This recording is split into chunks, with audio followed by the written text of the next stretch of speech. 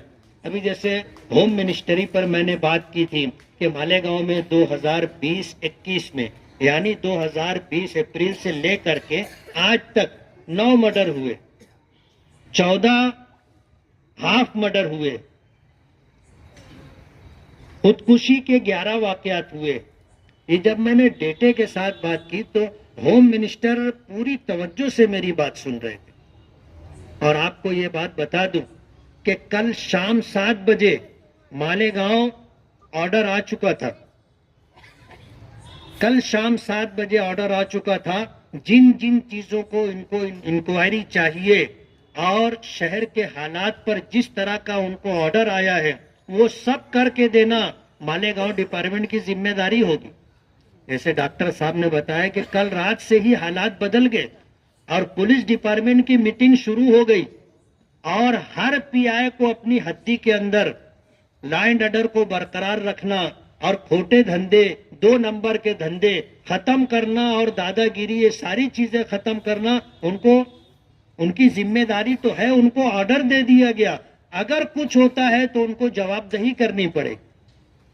House میں جو بات ہوتی ہے اس پر ایکشن ہوتا ہے، اور وہ چیز کل میں نے دیکھی اور شہر کے لوگ محسوس کر رہے ہیں کہ میں نے وہاں پر کچھ جو ہے 3:30 بجے کے آس پاس میں نے بات کی تھی اور شام کو 7 بجے مالیگاؤں آدیش آ چکا تھا۔ اور میں بھی دیکھ رہا ہوں، جو خبر مجھے مل رہی ہے، پولیس مسلسل گاڑیوں کے ذریعے ادھر ادھر یہ ساری کارروائیاں کر رہی ہیں۔ ظاہر بات ہے اگر کارروائی نہیں ہوگی تو میں ہاؤس میں پھر بات کروں گا۔ تو میں آپ سے وعدہ کرتا ہوں اور آپ کے توسط سے پورے شہر سے وعدہ کرتا ہوں کہ انشاءاللہ آپ نے جو امیدیں وابستہ کی ہیں، نمائندگی کے لیے جو توقعات وابستہ کی ہیں، انشاءاللہ میں اس کا حق ادا کرنے کی کوشش کروں گا۔ آپ سے گزارش ہے کہ آپ دعا کریں کہ اللہ تعالیٰ مجھ سے کام لے لے۔ اللہ اگر کام لینے پر آ جائے تو صلاحیتیں وہ اللہ پاک عطا کر دیتا ہے۔ کہتے ہیں نا، ہر کے بر مسنت نشست صاحب مسنت شد، کہ جب آدمی صدر نشیں ہوتا ہے، مجلس کا صدر ہوتا ہے، تو اللہ پاک اس کو وہ خوبی عطا کر دیتا ہے، وہ صلاحیت دے دیتا ہے کہ وہ اس ذمہ داری کو نبھا لیتا ہے۔